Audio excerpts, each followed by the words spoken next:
Hi everyone, welcome back. This is my second video for the day, and I don't know if you actually seen this already, but I felt it was not engaging. So I'm taking this video again so it's engaging. And the topic is watching out for red flags in your product management. So these are some things that most of the time we fail to identify, or we identify them, but we feel that it's really not that mandatory or important to address. But let me tell you, watching out for these flags is very important because these flags could contribute a lot to the success or failure of your product. So without any delay, let's get into what these red flags are. The very first red flag is having a team that is really not interested. So there can be a couple of reasons why team members are not interested, but it's really important that you investigate if a team member is not showing interest in the product or in the project. Everyone is actually vital for the project or for the product to be a success. You can't say my left eye is less important than my right eye. Every part of your body is equally important. If one part fails, it can cause the failure of other parts. So failing to address one person's behavior, the negative attitude that they keep showing, there are chances that it could spread to other team members as well. So it's very important that you sit down with the person, understand what's actually troubling them, or if something is not, leveling to what they expected. So understand that and try to address that as early as possible. So some tips in order to identify if someone's really not interested in the product is that communication is very, less frequent. They don't provide feedbacks, they don't provide their opinions, their quality of work kind of reduced, the timing of their delivery kind of slowed down. All these are some indicators if someone's really not interested in the project. So address that as soon as possible, else this attitude might spread to others as well. The second one is when the team doesn't have any confidence in the product manager or the product lead. So this might sound really weird, but it's very important because a product manager is the main person that drives the product to success, because they are the ones who set up the vision of the product. They set up what are the different initiatives of the product. They set up how the product is actually supposed to perform, how the product the product who it has to target. They understand the market, they understand the needs, and then they build the product. So the team is highly dependent on the inputs of the product manager. But sometimes, if the team doesn't have confidence in the product manager, then there's something lacking in the product manager. And if the product manager is not giving that confidence to the team, which means that he's lacking in some way. And there are chances that the product itself could be a failure because of a less efficient, I would say, product manager. Sometimes it can be super funny, but there was a situation in which I heard someone saying that this product manager, I don't trust this guy. It might sound funny, but definitely it holds a lot of meaning, and you need to address that as soon as possible. So if at all you feel that people kind of don't trust you in your work, especially if you're a product manager, then that's something you need to really address. The next red flag that you can find out is something where the sponsors don't trust the team, or they don't trust the product manager.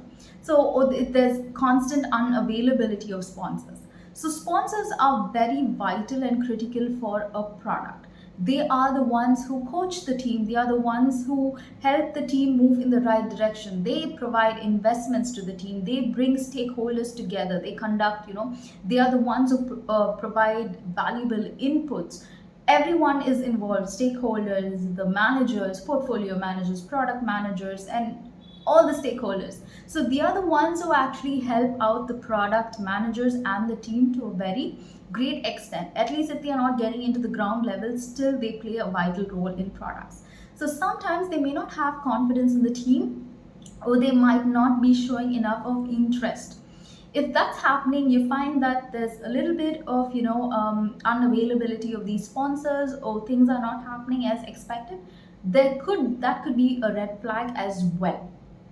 Why is called that a red flag is because unless you align with these stakeholders, unless they are aligned with what's happening in the project, unless they provide their inputs, unless they actually give their valuable inputs, unless there's investments, unless you get the buy-in, only then you can move that to the team and you can start initiating the product development, or you can start initiating what needs to be developed next. So until then, it's a flop. So you need to always have a good rapport with stakeholders and sponsors. These sponsors can be anyone, but the idea is that you need to have a good rapport with them and see that they are equally gelled with the team. The next one is that there are more questions than answers you have in your product. So let's say you're building something in your product, or you're just starting a new product altogether, and you have so many questions and you don't have answers for most of them. In that case, that's a red flag. It may not be at the start of a product, it can even be at the middle. At whichever point you're having too many questions with less answers, you need to pause. You, as a business analyst or product owner, you need to jam those brakes. And you need to let the team sit back, understand what's going wrong, what happens, why do we don't know the answers for these questions. Get most of them, at least I'm not saying get all the questions answered, but the ratio of these question and answers, these things need to balance out at least. Having so many unanswered questions can lead to uncertainty. The team doesn't know where to go, what to do. They just don't have an idea. There's no direction for the team. So it's very important that the team sits down, understands, clears all their doubts, gets some answers, and then they proceed. And the last one is the team is very much resistant to change. Now, in this period where agile plays such an important role, there's a need for continuous discovery, continuous, change. It's very important that every team embraces change. And when I say change, it's not just someone coming out and saying like, we built feature A, but that needs to be changed to feature B. That would create cringe behavior, because no one wants to keep doing a rework. And when I say change, it's not rework. It's actually changing and adapting to recent trends or to the real situation. For example, if you have some legacy system and you built that technology like way so many years back, but there's so much of technology evolving. If you're not able to adapt and change to it, then you can be rest assured that you would be way back in the race. And there could be a chance of you even closing down or even failing totally. So the reason why people are really resistant to change is because sometimes they might be super comfortable in their sweet spots.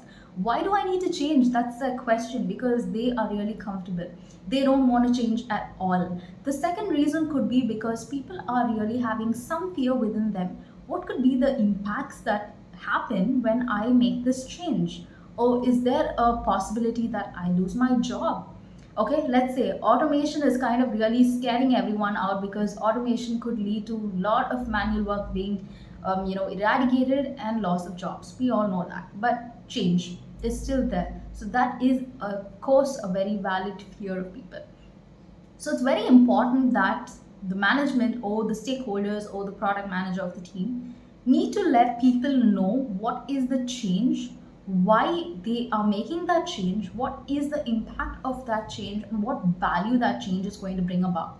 When teams have this clarity, then they know exactly the real value of making that change, and they would start embracing that change instead of resisting that.